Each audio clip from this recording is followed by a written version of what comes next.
Sarah Moore is the new Chief Executive Officer of Peterson Energy Logistics. I'm going to start off with an easy question for you. What's your background?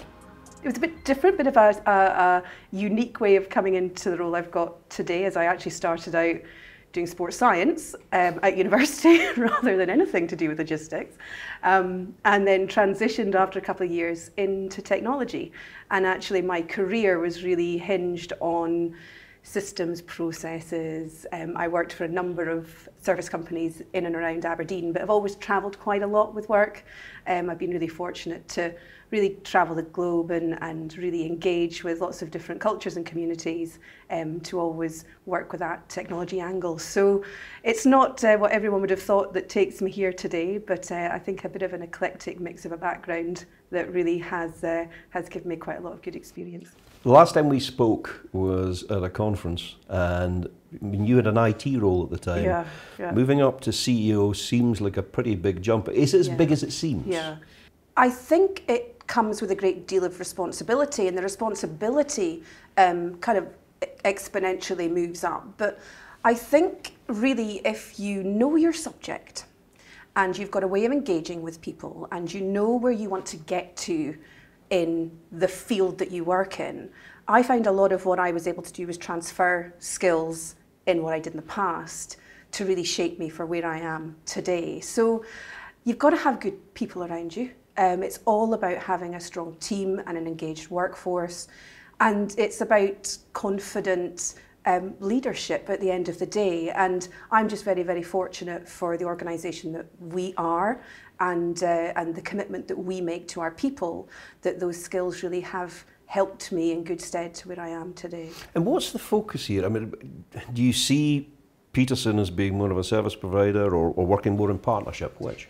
It's got to be in partnership. If I look back at our greatest successes, it's been when we've worked very closely with our customers, but all of the supply chain to really come together and say, well, what is the problem that we are trying to solve? I think the whole supply chain is evolving. I think there has been probably quite a lot of focus in the past of just delivering a service and that's everything that we do. And I believe firmly that Peterson will absolutely move up that supply chain and really become a very strategic partner for our customers in this energy logistics space. I think it's vitally important that that partnership is authentic and is evident, and that comes from a great deal of trust. Our tagline actually is trust well placed, and it's there for a reason. I want to go and unburden our customers from the pain of having to deal with, in this case, energy logistics. But we can do so much more when we're very open and honest with each other about the challenges that we face. And I think being able to solve that must only come from strategic partnership, like I say, not only with the customers, but within all of the communities that we operate. This is a question from the Academy of the Bleeding Obvious, really, but you are a woman in a very, very male-dominated industry. Do you run the risk of almost being sort of, the poster child for gender equality? I think we need to just all recognise that I have a responsibility towards that. I know that I'm going to be setting an example for gender diversity in leadership roles within not only just oil and gas, but industry wide, but it's not our priority.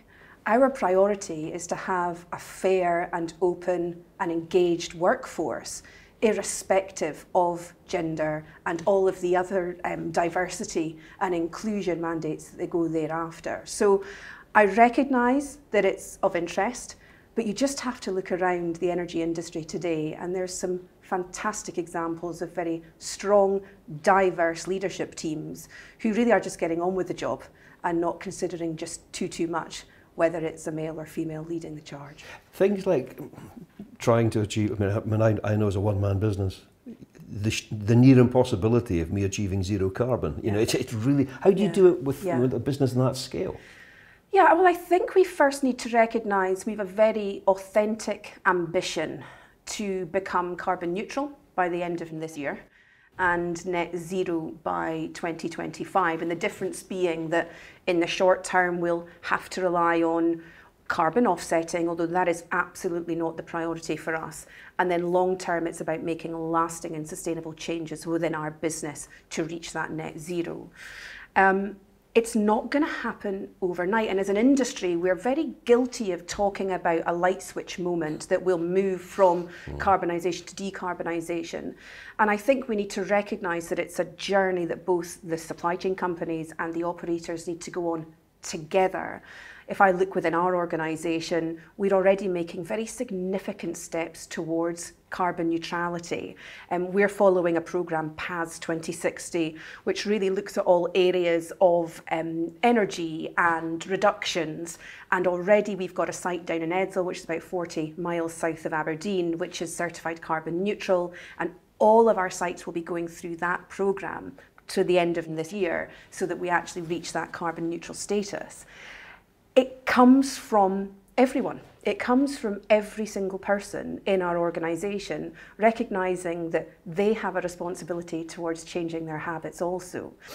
We're sitting here in the tower, just beside the North Pier, in Fitty, just outside Aberdeen. There are supply boats lined up on the horizon out there at the moment. Is this a good time to be doing what you do? Because a lot of people think that the oil and gas industry is going into decline. In fact, they're not even calling it the oil and gas industry anymore. As long as there are people still out on those offshore installations, we will continue to support them in the safest possible way. Our responsibility is to ensure that our customers' cargo and fuels reaches its destination with zero incidents and in the most efficient manner possible. So we're going to continue to do that. We're going to continue to listen to our customers, but we're also going to start transitioning to what renewables may ask of a logistics company and other clean energies who look at organisations like ours to step in and help them transform, whether it's through new procurement principles, whether it's through technology. We're a very diverse business that can really help with that. So I think people are afraid to use oil and gas as a term. It is still very much there. We just know we're going to be fit for the future by looking and working with our customers in a slightly different way. So what in your new role are going to be your priorities? Firstly, it's to listen.